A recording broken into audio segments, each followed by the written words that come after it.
I'm Amy Shrodes, Marketing and Development Manager with the Alliance for Self-Directed Education, also known as ASDE, here with Bria Bloom, ASDE Community Manager, and Iris Chin from the blog Untigering: Adventures of a Deconstructing Tiger Mother.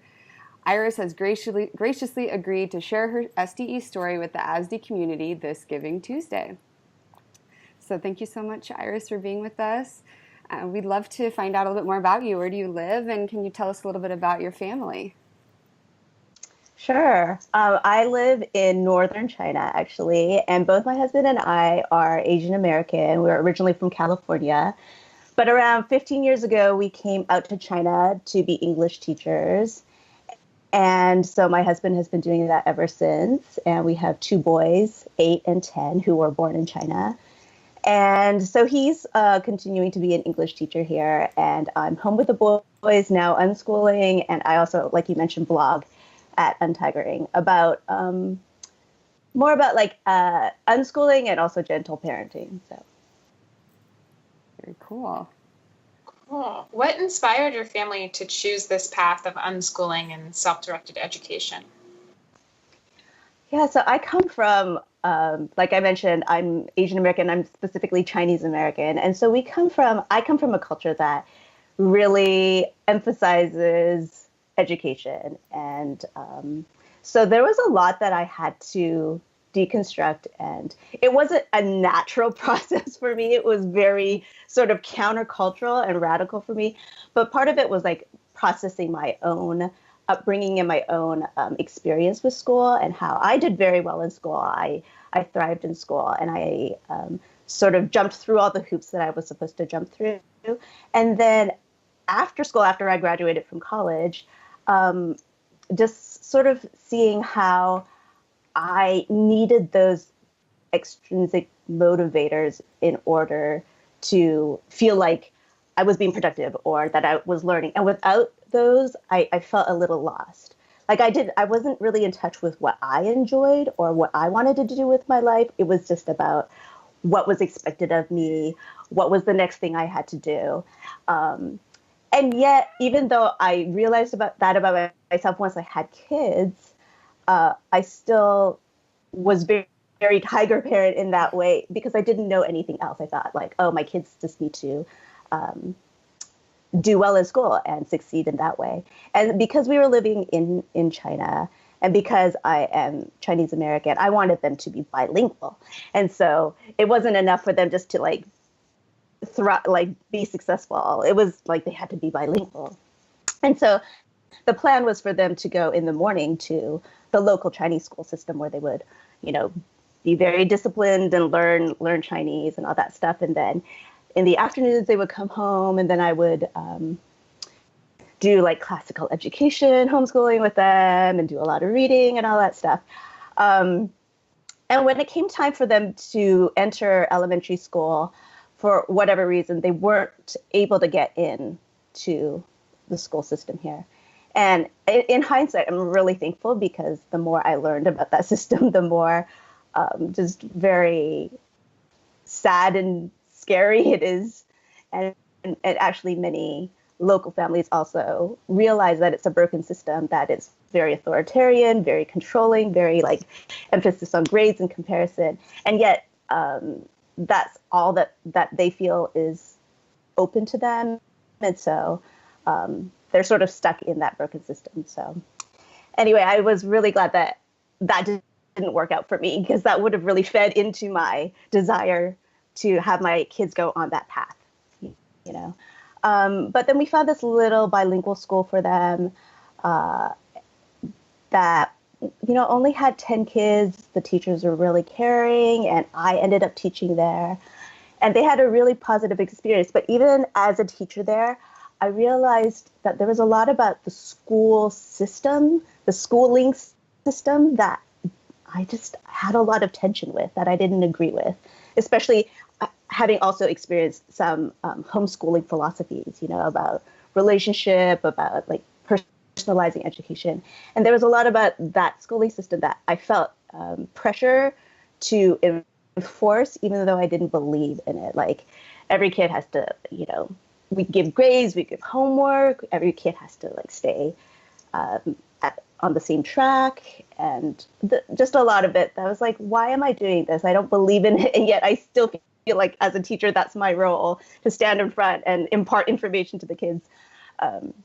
So when that school finally shut down and I was, I had limited options about what I could do with my kids. And homeschooling just made the most sense. But then as I considered homeschooling, I was like, I just knew my own controlling personality. And I knew that if I had a checklist of curriculum and everything that needed to be completed for that day, I would just be like so controlling and so crazy with my kids. And I knew that I didn't want that type of relationship with my kids. I didn't want that to define our life together. And so, when I learned more about unschooling and even just like the foundations of it, the ideas behind it, it just really resonated with me. And I was like, this is it. I believe, at least like cognitive, like intellectually, I believed in it in theory. And I wanted to try it out. It seemed like a really exciting, different way of thinking about children and thinking about education. So yeah, that was sort of my process. What role did the Alliance for Self-Directed Education play in your family making that decision? Mm-hmm. So I was attending this online parenting conference where Scott Noel was actually one of the speakers. And he didn't really talk about self-directed education. He was talking more about parenting. But then at the end of his talk, he mentioned that he was part of ASDE. And it really intrigued me that he mentioned this. And so I went onto the website and just clicked through and read about what education was and about the educative drives, about like how kids are naturally driven to learn. And we don't have to force them to learn, that they're driven to learn through curiosity, playfulness, all those things. And yeah, it clicked for me. I really agreed with what the website said. And I was excited because that was at the point when I was considering homeschooling and how I would homeschool my kids. And then so I showed it to my husband and had him read it and, watch the videos and stuff like that. And he also really agreed with it, which I was really excited that he was also on board, because we both come from very traditional schooling backgrounds. And so to have a partner that was also on board and excited about this new way of thinking about it and not trying to like poke holes in it or question it, but really bought into it and agreed with it, that was really exciting and a really helpful way that ASDE helped my family. So that's so cool that you and your husband are on the same page and that ASDE was there to provide resources and really help you through that. That's wonderful to hear. Yeah. I'm curious what you've discovered about your kids through this experience. So, like I mentioned, I agreed with this philosophy in theory. It's just like, yes, kids are curious and kids, but because so few of us have let our kids learn naturally, that, I mean, maybe when they're super young, but then once they become school age, we feel like we need to, teach them stuff. So I think that's one thing that I really saw as I began this unschooling journey, is that my kids can really learn naturally without an adult sort of walking through every step with them or making sure that they, learn these certain ideas. And so just seeing them explore and figure things out and how much more meaningful it is to them and how much more adept they are at things when they learn on their own and figure things out.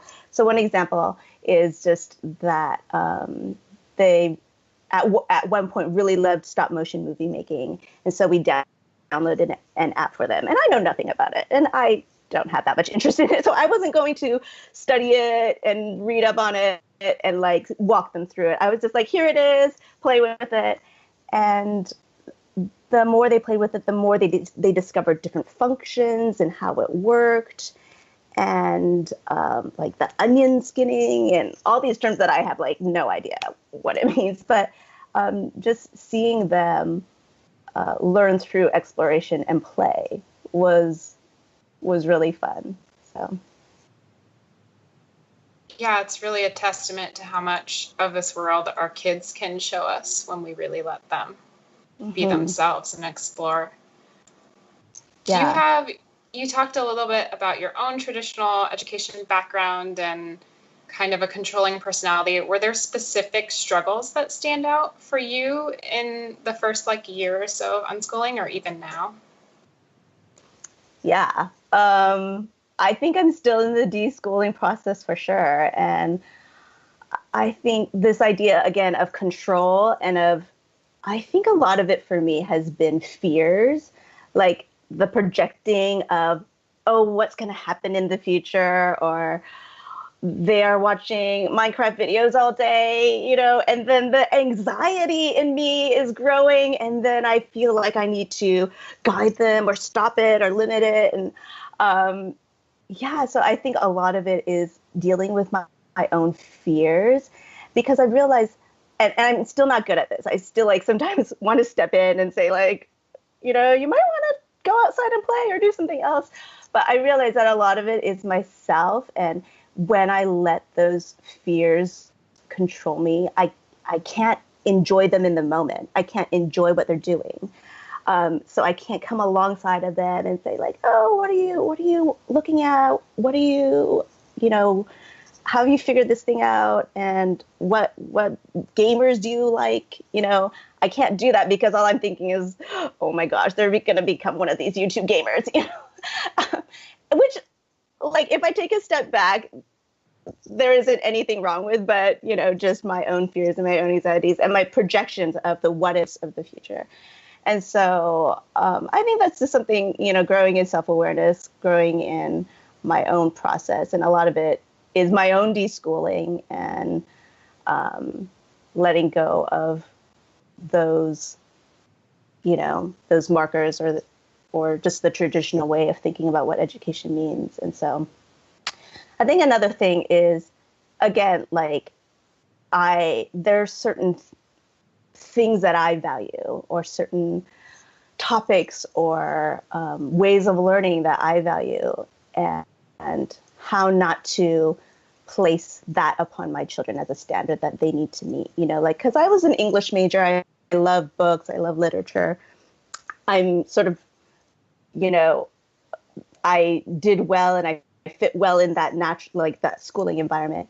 But then my two boys, they love reading Captain Underpants, and they like making comic books, and so there are things that I don't personally value, and that's not the way that I would choose to use my time. But just learning to give them freedom, learning that they are their own people and that they get to explore their own interests and their passions, and I need to sort of keep my own preferences to myself and give them the freedom. But that's been a struggle, just learning how to let go and let them be their own people. So yeah, definitely. You talked a little bit in the beginning about how you didn't want your relationship with them to suffer through like traditional homeschooling. How do you think your relationship has changed since beginning this unschooling process with them? What ways has it changed, and like how do you feel about those changes? Mm-hmm. When I think about unschooling, I think it's really, probably many people have said this, but it's not just about education. It's not just about schooling or unschooling. It's really about a way of life and a way of being together as a family. So I feel like it has really transformed our dynamics as a family in terms of learning to respect one another, learning to trust one another and to give each other freedom, because I think, not only traditional schooling, but the family dynamics is usually very authoritarian, and where the parents know best. And so we make decisions for the kids based on what we feel is good. And of course, as parents, we have responsibility, but how to do it in a respectful way that empowers our kids and gives them agency. I think that has been a really sort of radical and countercultural way of thinking, not just about schooling or education, but about family life. And so that has really transformed, where I'm learning to treat my children with dignity and with agency, instead of me being the ones to have all these rules in place for their safety and for their protection, for their good or whatever, but instead to be in relationship with them, to have that connection with them. Of course, I want to protect them and keep them safe, but to do it in respectful and relational ways instead of controlling ways. And so, again, I'm still in process with that. There are times when I just want to come down on them and make them stop doing what I want them to stop doing. But still learning and growing in that way.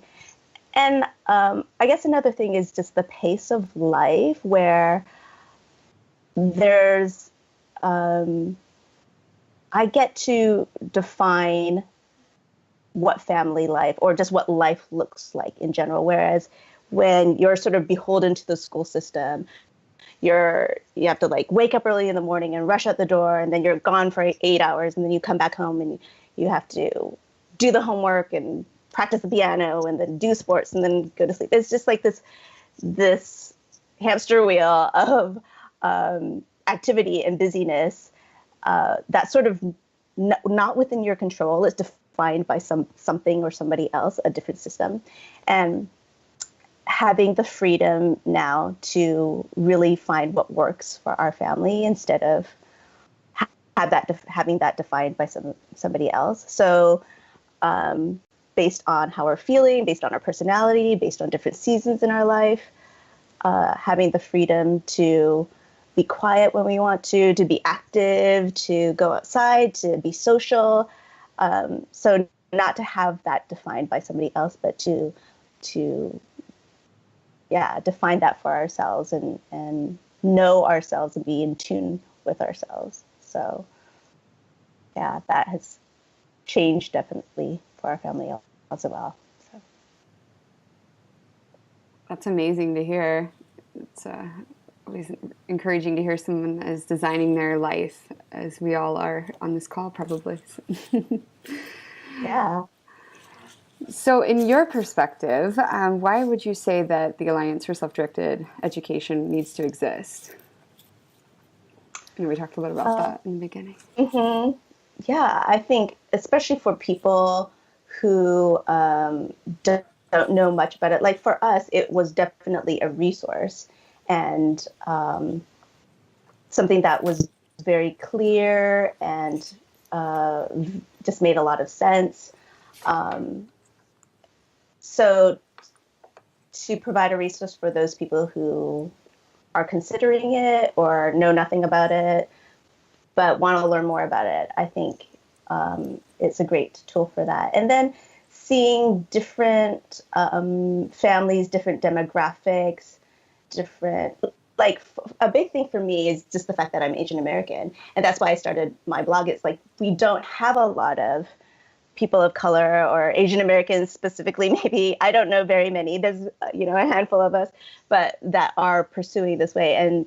And so to have other people, other communities talk about their experience and not just have like one family talking about it, but like a wide variety of experiences to see how it can be done in different contexts, I think is also really helpful. Wonderful. Well, you are our first of hopefully many interviews from people that have been impacted by the Alliance and has encouraged them. So thank you so much for sharing your story. And we look forward to connecting more with you. Is there anything else you'd like to share before we get off of this call? No, I think just really encourage other people to try it out, especially if you're Asian American like me. It can be really scary, but to know that other people are doing it. And I think just take it slow and try it out and see how it can transform your family. So, yeah, thank you so much. This is wonderful. Yes, yeah, thank you for having me. Really appreciate your time.